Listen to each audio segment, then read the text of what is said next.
Hi everyone and welcome to my latest video. I thought I'd stick up a quick video on a topic that's just come to mind, and it's about the importance of packaging and packaging well.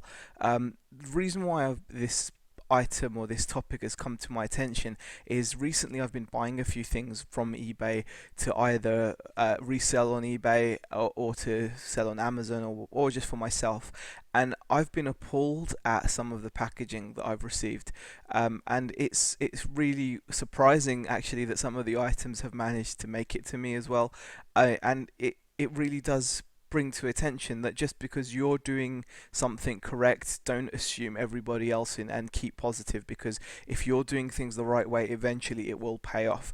And the reason why I'm talking about this is the importance of the packaging. Now, if I buy an item, whether it be an electrical something with a screen, or whether it be a mechanical item, or whether it be an item of clothing, um, if I receive it carefully packed, so I know that someone's taken the time and effort to look after it and make sure it gets to me in one piece, I'm going to be just overall happier, and I'm probably going to be less critical, even if it's on a subconscious level. I'm probably going to be less critical of the item that I've received. Now, if I've bought an item of clothing, for example, and I receive it wrapped in a Tesco disposable carrier bag, wrapped around with some brown tape and then the label stuck on it, and I'm saying that example because I have actually received items like that, I'm going to be a little bit more critical of the item. Has it been snagged or caught on something during the whole postage process? You know, is there any flaw in the item of clothing that I've received? And obviously the same goes for electronics. If it's rattling around a box because it hasn't been carefully packed, so it's not moving around, I'm going to be a bit dubious of whether it's going to work. So I'm going to look at it a bit more carefully. I'm going to be that much more critical of the item. You know, you can't just wrap something in a jiffy envelope and expect it to just be fine all the time, or just wrap it in brown tape in a bag. It's just not going to work. You know, you might get away with it 9 times out of 10, but there is going to be that one time out of 10 where you're going to unnecessarily get yourself in trouble as a seller if that's how you do things. Now, I'm hoping most sellers will know better and have the common sense to package things properly, but from what I've seen on eBay, I can see why people prefer to pay more for the same item on Amazon, because they at least have that peace of mind, whereas on eBay you really don't know who you're dealing with until obviously the item gets to you. So I just wanted to point out it's very important. It plays a big part. It'll cut down the amount of headache you get. It'll probably cut down the amount of returns requests or issues you get. I mean, I send out quite a few items, and thankfully, touch wood, I don't get many issues. And I think part of that is because most of the time I've done a really good job packaging. It's little simple things like if you're sending out a PS1 game, even taking a bit of cereal cardboard and wrapping it on either side of the PS1 game will help protect the case, and it won't add any significant width, so you can still send it as a large letter.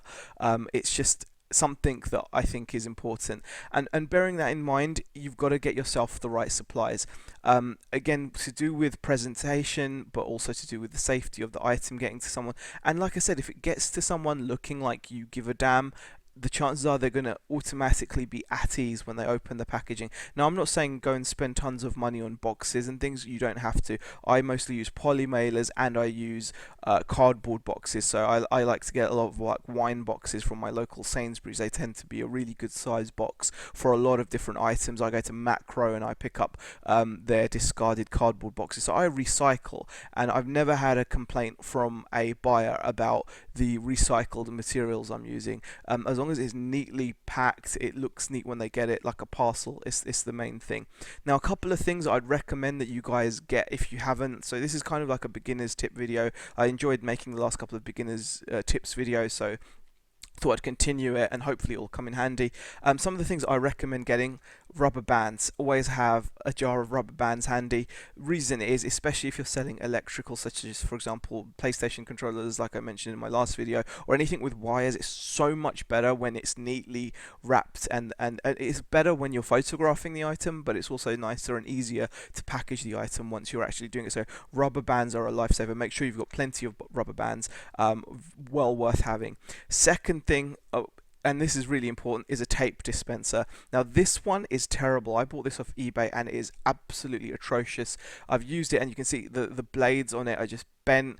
This bit keeps on just flicking back like that when it shouldn't. It's a pile of shit, and you can see that the way it wiggles about, it's just there's nothing to it. Just today I actually picked this up. This is by a company called Draper. I actually got this at my local macro store, and it's such a better built tape dispenser, and this is really important. This is a life-saving bit of kit. The way that you can strengthen cardboard boxes or put together flattened cardboard boxes with it, and just tape things up really safely and securely. I recommend you get yourself a good quality tape dispenser. Like I said, this is like by a brand called Draper, and I got it from my local macro, but I'm sure you can probably find this online somewhere. Definitely get hold of that. And also, I recommend for your sellotape having a weighted tape dispenser like this. I got this from a charity shop. It's actually not working properly. It wiggles because one of the latches side's broken, but it works just fine. I paid like 50p for it, and it's a solid bit of kit. It's got filled with sand, and it does a really good job. So the moral of this video really is, make sure you've got the right materials, and make sure you take care in packaging. The one time that you don't take as much care is the one time you will suffer.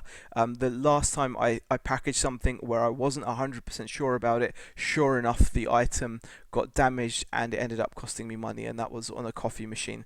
I should have double boxed it. For some reason I didn't double box it. It was very well packaged still, it wasn't moving, it was bubble wrapped to hell, but I should have accounted for it being flung over a 6-foot fence and getting damaged. And if I double boxed it, I would have avoided that. It would have avoided the hassle with the customer, the disappointment that the customer had, and it would have avoided, obviously, me losing money in the deal as well. So make sure you've got the right materials, make sure you take the time, make sure you take the care, because everyone loves to source stock, everyone loves to sell stock. Packaging is probably one of the least glamorous aspects to reselling. It's time consuming when you first start, but trust me, you will get better and better at it the more you do it. So it's just a little tip video for you guys out there that are just getting into this, and maybe even some of the veterans out there might find something useful out of this, who knows. Anyway guys, I hope you enjoyed the video. Leave a comment, like and subscribe if you did like it. If you didn't like it, obviously give it a thumbs down, and I'll catch you guys next time in the next video. Thank you for watching.